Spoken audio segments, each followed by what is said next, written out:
You didn't have to be a criminal to be sent by the KGB to the camps of the Gulag, where men could literally freeze solid in just minutes. It didn't really matter what ethnic group you belonged to either. What did matter, whether you were sent to the camps, held in one of the many notorious dungeons of the country, or killed on the spot, was whether or not the regime thought you or the ideas in your head were a threat. The KGB couldn't read minds, at least not literally. But they had an incredible number of informers throughout the country willing to turn their neighbors, friends, and family in out of fear for money, influence, or a better job. And though it's not mentioned too often in history books, out of a sense of patriotism and the firm belief that the Soviet Union was riddled with enemies. Welcome to History on Fleek. Today's topic, the hideous history of the KGB and the Soviet repression. Brace yourself for a chilling journey through the heart of the KGB, a realm of assassination squads, chilling forced executions, and the horrifying KGB psychiatric hospitals. The first, Red Terror. During the first years of the Soviet Union, or USSR, the country was indeed filled with enemies. In 1917, after the original Communist Party of the Soviet Union, CPSU, known to history as the Bolsheviks, took power in Russia's two biggest cities, St. Petersburg and Moscow, a nearly 5-year civil war began with supporters of the Tsarist system that had existed in Russia since the Middle Ages. They were known as the Whites.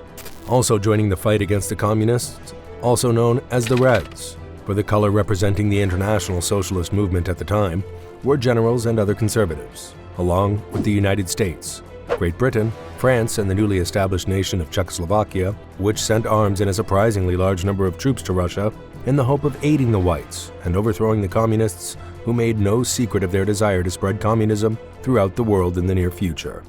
As you might guess, the Reds won, the Whites lost, and suspicion between the Soviets and the West grew by leaps and bounds. During that time, the Soviet secret police was known as the Cheka, which was short for All-Russian Extraordinary Commission for Combating Counter-Revolution and Sabotage, in Russian. Waves of repression began in the areas under Soviet control. Assassination squads sought out important and influential figures, and a wide net was cast, rounding up real and imagined enemies alike. Throughout the Soviet Union, men and women were rounded up, taken to a remote spot, and shot in the back of the neck. In some cases, buildings with elevators were used. People and police got in, went to the basement, were shot, and empty elevators were sent back up for another victim. No one knows how many people were killed in the years immediately after the Red Victory, but the lowest figures run in the hundreds of thousands. And it would get worse, much worse. Katyn Forest. Stalin personally ordered the deaths of thousands and thousands of people. We know this because when the Soviet Union ended in 1991, many previously sealed records were open to the public. Among these records were execution orders with Stalin's signature on them. The millions of others who were killed during Stalin's rule, which began after the death of the Bolshevik leader, Vladimir Lenin, in 1924, were killed because those doing the judging and killing believed they were acted on Stalin's wishes, whether directly or through his series of depraved secret police chiefs, the most notorious of which was Lavrenti Beria, a sexual predator and sadist who was killed after Stalin's death in 1953. In 1939, Stalin and Hitler divided Poland between them in the notorious Molotov-Ribbentrop Pact, and Stalin sent his troops into eastern Poland. In 1940, an estimated 22,000 men and women were taken to Katyn Forest in what is now part of Russia, near Smolensk, and shot. The victims were Polish officers, artists and writers, teachers and professors, union leaders, and other leading members of Polish society that the Soviets believed could organize resistance to them. These same types of actions occurred in all the territories the Soviets took from the Nazis in Eastern and Central Europe, except in much less public ways. Kulaks to Trotsky. Stalin had plenty of experience with death and killing before Katyn Forest. His hands were bloody, like the hands of many other leading Bolsheviks during their revolution and civil war. After having himself moved into key positions in government over the years, including much of the security apparatus, Stalin created a fake will after Lenin's death, in which the great founder of the Soviet Union made it seem as if Stalin was his only choice to lead after his death. Even though many people knew that Lenin hated Stalin and had read his original will, which said, among other things, Stalin is too coarse, and this defeat, although quite tolerable in our midst and in dealing among us communists, becomes intolerable in a secretary-general. That is why I suggest that the comrades think about a way of removing Stalin from that post and appointing another man in his stead, who in all other respects differs from Comrade Stalin, in having only one advantage, namely, that of being more tolerant, more loyal, more polite, and more considerate to the comrades. By this time, Stalin was already planning his next moves, and those who knew the real truth would eventually find their ways into the cellars of the infamous Lubyanka prison in Moscow, a torture and execution site whose name still sends chills down the spines of Russian citizens. 3 primary secret police organizations existed under Stalin. Their most familiar names are all Russian language acronyms, and all essentially mean the same thing: Ministry of Internal Affairs or of State Security. The Cheka from 1917 to 1934, the NKVD from 1934 to 1946, and the MVD. The KGB was the inheritor of a terrifying legacy when it became the secret police in 1954.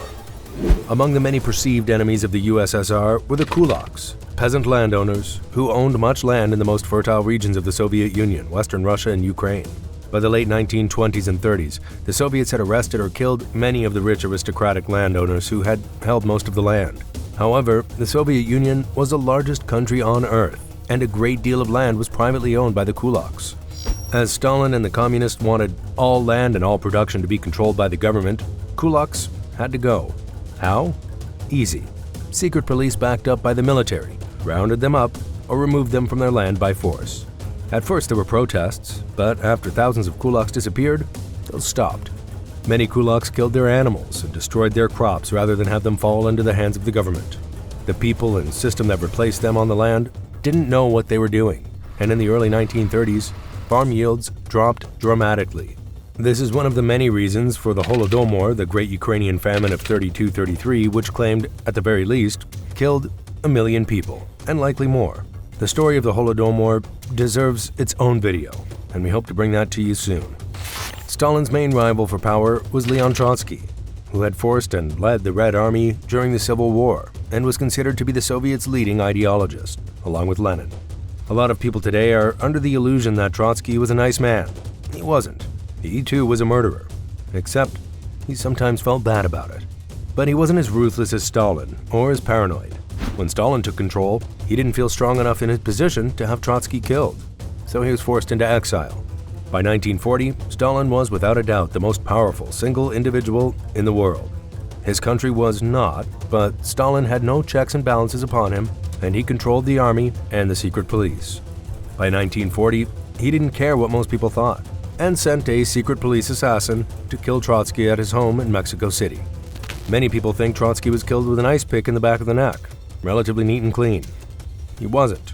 His killer snuck up behind him and killed him with an ice axe, a tool used for mountain climbing. It carved Trotsky's skull in two. Decidedly not neat or clean. Post-Stalin.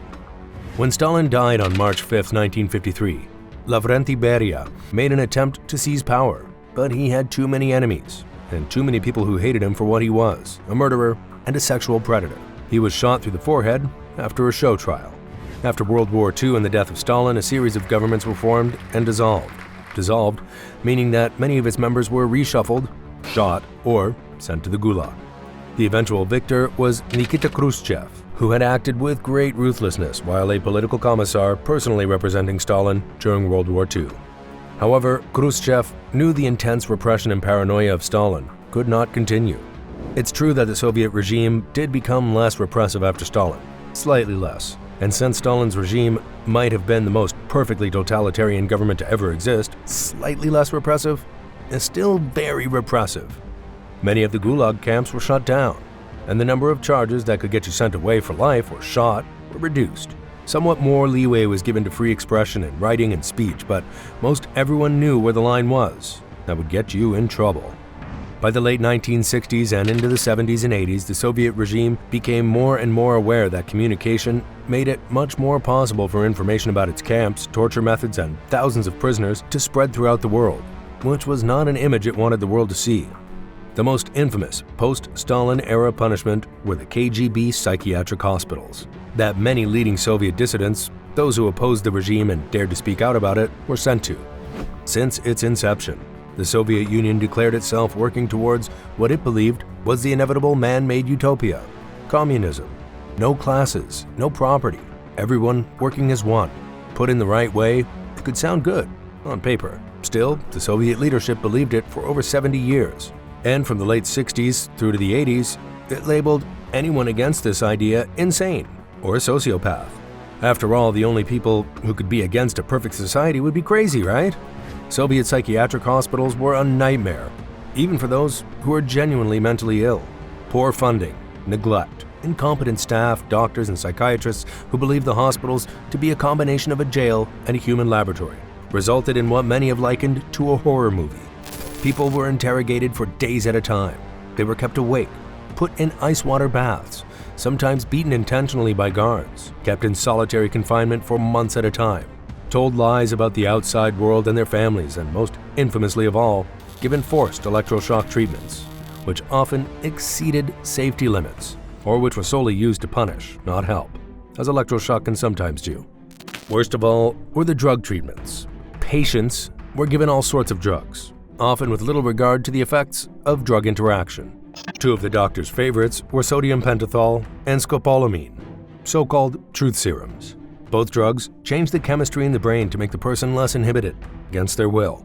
And though it sometimes is shown to be sort of a truth serum, most often, things revealed under its effects while private are not what the interrogator wants to know.